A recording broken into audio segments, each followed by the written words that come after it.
بسم اللہ الرحمن الرحیم. حکیم الامت مجدد الملت حضرت مولانا شاہ اشرف علی صاحب تھانوی رحمۃ اللہ علیہ کی کتاب جزاء الاعمال سے باب چہارم پڑھ کر سناتا ہوں. باب چہارم اس بیان میں کہ طاعت کو جزائے آخرت میں کیسا کچھ دخل و تاثیر ہے. اس کی اجمالی تحقیق تو آغاز باب سوم سے اچھی طرح دریافت ہو چکی ہے. اس مقام پر صرف دو چار اعمال کی مثالی صورت دلائل سے لکھنا کافی معلوم ہوتا ہے. فصل نمبر 1 تسبیحات کی صورت مثالی سبحان اللہ والحمد للہ ولا الہ الا اللہ واللہ اکبر کی. واللہ اکبر کی صورت مثالی درخت کی سی ہے. ابن مسعود رضی اللہ عنہ سے روایت ہے کہ فرمایا رسول اللہ صلی اللہ علیہ وسلم نے ملاقات کی ہے میں نے حضرت ابراہیم علیہ السلام سے شب معراج میں. انہوں نے فرمایا اے محمد صلی اللہ علیہ وآلہ وسلم اپنی امت کو میری طرف سے سلام کہیے اور خبر دیجئے کہ جنت ستھری مٹی والی شیریں پانی والی اور اصل میں وہ صاف میدان ہے اور اس کے درخت سبحان اللہ والحمد للہ ولا الہ الا اللہ واللہ اکبر ہیں. روایت کیا اس کو ترمذی نے. فصل نمبر 2 سورہ بقرہ اور آل عمران کی صورت مثالی. سورہ بقرہ اور آل عمران کی صورت مثالی مثل ٹکڑیوں بادل یا پرندوں کے ہے. نواس بن سمعان رضی اللہ تعالی عنہ سے کہ سنا میں نے رسول اللہ صلی اللہ علیہ وسلم سے لایا جائے گا قرآن مجید کو قیامت کے دن اور قرآن والوں کو جو اس پر عمل کرتے تھے آگے آگے ہوگی اس کے سورہ بقرہ اور آل عمران جیسے دو بدلیاں ہوں سیاہ صاحبان ہوں ان کے بیچ میں ایک چمک ہوگی اور بقول محققین یہ چمک بسم اللہ کی ہے. یا جیسے قطار باندھنے والے پرندوں کی دو ٹکڑیاں ہوں حجت کریں گی دونوں صورتیں اپنے پڑھنے والے کی جانب سے. روایت کیا اس کو مسلم رحمۃ اللہ علیہ نے. فصل نمبر 3 سورۃ الاخلاص کی صورت مثالی. سورہ قل هو اللہ احد کی صورت مثالی مثل قصر کے ہے. سعید بن المسیب رضی اللہ عنہ مرسلا روایت کرتے ہیں ارشاد فرمایا رسول اللہ صلی اللہ علیہ وسلم نے جو شخص قل هو اللہ احد 10 مرتبہ پڑھے اس کے لیے جنت میں محل تیار ہوتا ہے اور جو 20 مرتبہ پڑھے اس کے لیے 2 محل تیار ہوتے ہیں اور جو 30 مرتبہ پڑھے اس کے لیے 3 محل تیار ہوتے ہیں. حضرت عمر رضی اللہ تعالیٰ عنہ بولے قسم خدا کی یا رسول اللہ صلی اللہ علیہ وآلہ وسلم تب تو ہم اپنے بہت سے محل بنوا لیں گے. آپ صلی اللہ علیہ وسلم نے ارشاد فرمایا اللہ تعالیٰ اس سے زیادہ فراغت اور گنجائش والے ہیں. روایت کی اس کو دارمی علیہ الرحمہ نے. فصل نمبر 4 عمل جاری کی صورت مثالی. عمل جاری کی صورت مثالی چشمے کی مثال ہے. ام العلا انصاریہ رضی اللہ تعالی عنہ سے روایت ہے کہ میں نے حضرت عثمان ابن مظعون رضی اللہ تعالی عنہ کے لیے خواب میں چشمہ جاری دیکھا اور یہ خواب حضور صلی اللہ علیہ وسلم سے عرض کیا. آپ صلی اللہ علیہ وسلم نے فرمایا ان کا عمل ہے جو جاری ہوتا ہے ان کے لیے. روایت کی اس کو بخاری نے. فصل نمبر 5 دین کی صورت مثالی. دین کی شکل مثالی مثل لباس کے ہے.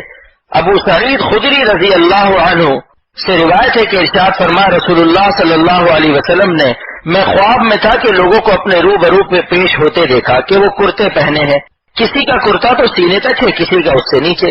حضرت عمر رضی اللہ تعالیٰ عنہ جو پیش ہوئے تو ان کا کرتا اتنا بڑا ہے کہ زمین پر گھسیٹتے چلتے ہیں. لوگوں نے عرض کیا یا رسول اللہ صلی اللہ علیہ وسلم پھر آپ صلی اللہ علیہ وسلم نے اس کی کیا تعبیر لی. آپ صلی اللہ علیہ وسلم نے فرمایا دین. فصل نمبر 6 علم کی صورت مثالی. علم کی شکل مثالی مثل دودھ کے ہے. ابن عمر رضی اللہ تعالی عنہما سے روایت ہے کہ میں نے حضور صلی اللہ علیہ وسلم سے سنا ہے کہ خواب میں میرے پاس ایک دودھ کا پیالہ لایا گیا میں نے اس سے پیا یہاں تک کہ اس کی سیرابی کا اثر اپنے ناخنوں سے نکلتا پایا.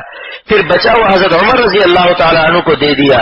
لوگوں نے عرض کیا پھر آپ صلی اللہ علیہ وسلم نے اس کی کیا تعبیر لی. آپ صلی اللہ علیہ وسلم نے فرمایا علم. فصل نمبر 7 نماز کی صورت مثالی. نماز کی شکل مثالی مثل نور کے ہے. عبداللہ ابن عمرو بن العاص رضی اللہ عنہ سے روایت ہے کہ حضور صلی اللہ علیہ وسلم نے نماز کا ذکر فرمایا اور ارشاد فرمایا جو شخص محافظت کرے گا نماز پر وہ نماز اس کے لیے قیامت کے دن نورانی اور برہان اور نجات ہوگی. فصل نمبر 8 صراط مستقیم کی صورت مثالی. صراط مستقیم کی شکل مثالی مثل پل صراط کے ہے. امام غزالی رحمۃ اللہ علیہ نے رسالہ حل مسائل غامضہ میں ارشاد فرمایا کہ پل صراط پر ایمان لانا برحق ہے. یہ جو کہا جاتا ہے کہ پل صراط باریکی میں بال کے مانند ہے یہ اس کے وسط میں ظلم ہے بلکہ وہ تو بال سے بھی باریک ہے.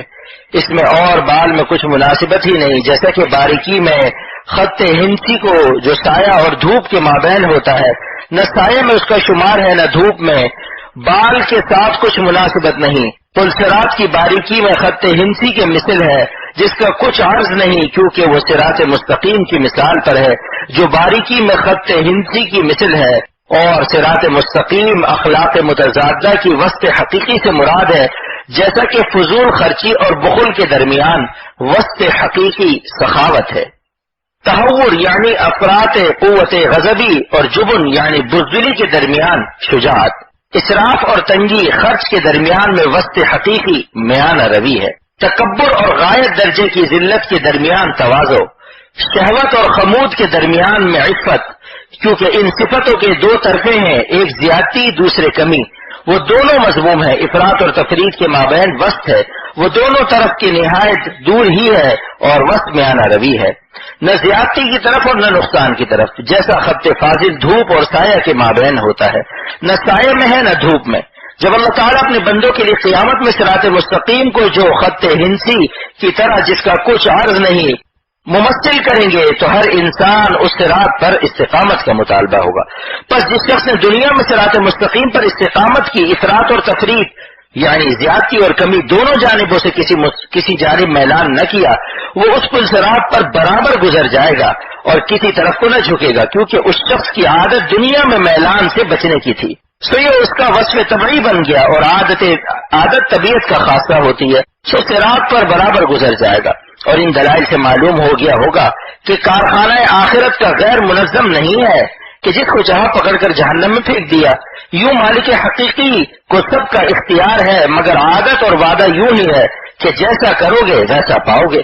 اسی لیے جا بجائے ارشاد فرمایا فما کان اللہ لیظلمہم ولکن کانوا انفسہم یظلمون، اور ارشاد فرمایا سابقوا إلى مغفرة من ربكم وجنة عرضها كعرض السماء والأرض، یعنی دونوں طرف مغفرت کے پروردگار اپنے کے اور طرف جنت کے جس کی وسعت آسمان اور زمین کے برابر ہے۔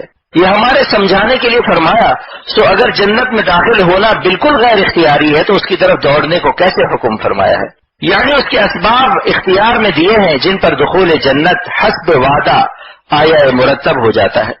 اس لیے بعد حکم مسابقت الی الجنت کے ان اعمال و اسباب کو ذکر فرمایا جو یقیناً انسان کے اختیار میں ہے۔ چنانچہ ارشاد ہوا اعدت للمتقین الذین ينفقون فی السراء والضراء والکاظمین الغیظ والعافین عن الناس واللہ يحب المحسنین والذین اذا فعلوا فاحشة او ظلموا انفسهم ذکروا اللہ فاستغفروا لذنوبهم ومن يغفر الذنوب الا اللہ ولم يصروا على ما فعلوا وهم يعلمون، یعنی یہ جنت ایسے پرہیزگاروں کے لیے تیار کی گئی ہے جو خرچ کرتے ہیں فراغت میں اور تنگی میں، اور پی جانے والے ہیں غصے کے، اور معاف کرنے والے ہیں لوگوں سے، اور اللہ تعالیٰ چاہتے ہیں کہ نیکی کرنے والوں کو، اور وہ لوگ ایسے ہیں کہ جب کر گزرتے ہیں کوئی بے حیائی کا کام یا ظلم کرتے ہیں اپنی جانوں پر، فوراً یاد کرتے ہیں اللہ تعالیٰ کو اور معافی مانگتے ہیں اپنے گناہوں کی۔ سوائے اللہ تعالیٰ کے گناہ کو بخشتا ہی کون ہے، اور وہ لوگ اڑتے نہیں اس کام پر جو کیا انہوں نے، وہ جانتے ہیں۔ دیکھیے اس آیت میں صاف فرما دیا گیا کہ جنت ایسوں کے لیے ہے جن میں فلاں فلاں اوصاف ہیں، اور یہ سب اوصاف اختیاری ہیں۔ اس کے بعد اور بھی صاف لفظوں میں بتلاتے ہیں کہ ان کاموں کے کرنے سے ضرور جنت مل ہی جاتی ہے۔ ارشاد ہوتا ہے اولئک جزاؤہم مغفرۃ من ربہم وجنات تجری من تحتها الانہار خالدین فیہا ونعم اجر العاملین۔ ہم دنیا میں دیکھتے ہیں کہ شے محبوب کے اسباب بھی محبوب ہوتے ہیں۔ دیکھو پلے دار مزدور چونکہ جانتے ہیں کہ اسباب اٹھانے سے پیسہ ملے گا، سو مسافروں کے اسباب لینے اور لادنے کے لیے آپس میں کیسا جھگڑتے ہیں، اور ہر شخص چاہتا ہے کہ مجھ پر یہ اسباب لادا جائے، باوجود مشقت اور تعب کے پھر بھی بوجھ لادنے میں ان کو ایک قسم کا لطف اور لذت ملتی ہے۔ پھر کیا وجہ ہے کہ جنت محبوب ہو، اللہ تعالیٰ کا لقاء محبوب ہو، اور اس کے اسباب یعنی اعمال صالحہ مرغوب اور محبوب نہ ہو۔ اس لیے حدیث شریف میں وارد ہے لم ارا مثل الجنتی نام طالبها او کما قال، یعنی میں نے جنت کے برابر کوئی چیز عجیب نہیں دیکھی جس کا طالب سو جائے۔ جن کو دیدہ بصیرت سے مضمون کھل گیا ان کو بے شک ان اعمال شاقہ میں لطف اور راحت ملتا ہے۔ قال اللہ تعالی وَإِنَّهَا لَكَبِيرَةٌ إِلَّا عَلَى الْخَاشِعِينَ الَّذِينَ يَظُنُّونَ أَنَّهُمْ مُلَاقُو رَبِّهِمْ وَأَنَّهُمْ إِلَيْهِ رَاجِعُونَ۔ یعنی بے شک نماز ضرور گناہ گزرتی ہے مگر ان لوگوں پر جو خشوع کرنے والے ہیں، جن کا یہ یقین ہے کہ وہ اپنے رب سے ملنے والے ہیں اور اس کی طرف رجوع ہونے والے ہیں، سو نماز کے آسان ہونے کے لیے یقین معین ٹھہرا کہ ہم کو اپنے رب سے ملنا ہے۔ اور حدیث صحیح میں ارشاد ہے، جعلت قرۃ عینی فی الصلاۃ، یعنی نماز میں مجھ کو آنکھوں کی ٹھنڈک یعنی راحت ملتی ہے۔ مشورہ نیک، جب اعمال کی صورت مثالیہ معلوم ہو چکی تو اب تمام جزا و سزا تمہارے ہاتھوں میں ہے۔ اگر چاہتے ہو کہ جنت کے بہت سے درخت ہمارے حصے میں آئے تو سبحان اللہ، الحمدللہ، لا الہ الا اللہ، اللہ اکبر خوب پڑھا کرو۔ اگر چاہتے ہو کہ قیامت کے دن ہم سائے میں ہوں تو سورہ بقرہ اور آل عمران کی تلاوت کیا کرو، وہ صاحبان کی شکل میں ہوں گی۔ اگر چاہتے ہو کہ ہم کو جنت کا چشمہ ملے تو خیرات جاری کیا کرو۔ اگر چاہتے ہو کہ خوب کپڑے ملے تو تقوی اور دین کو مضبوط پکڑو۔ اگر چاہتے ہو کہ جنت میں دودھ کا چشمہ ملے یا حوض کوثر سے سیراب ہو تو علم دین خوب حاصل کرو۔ اگر چاہتے ہو کہ پلسرات پر پل جھپکتے گزر جاؤ تو شریعت پر خوب مستقیم رہو۔ اگر چاہو کہ پلسرات پر ہمارے پاس نور رہے تو نماز کا خوب اہتمام کیا کرو۔ اور اگر چاہو ہم کو جنت میں بہت سے محل ملے تو خوب قل هو اللہ پڑھا کرو۔ اسی طرح جو نعمت چاہو اس کے اسباب اختیار کرو، وہی اسباب ان نعمتوں کی شکل بن کر تم کو مل جائیں گے۔ سبحان الذی لا یخلف المیعاد ولا یضیع اجر المحسنین۔ اللہ پاک عمل کی توفیق عطا فرمائے۔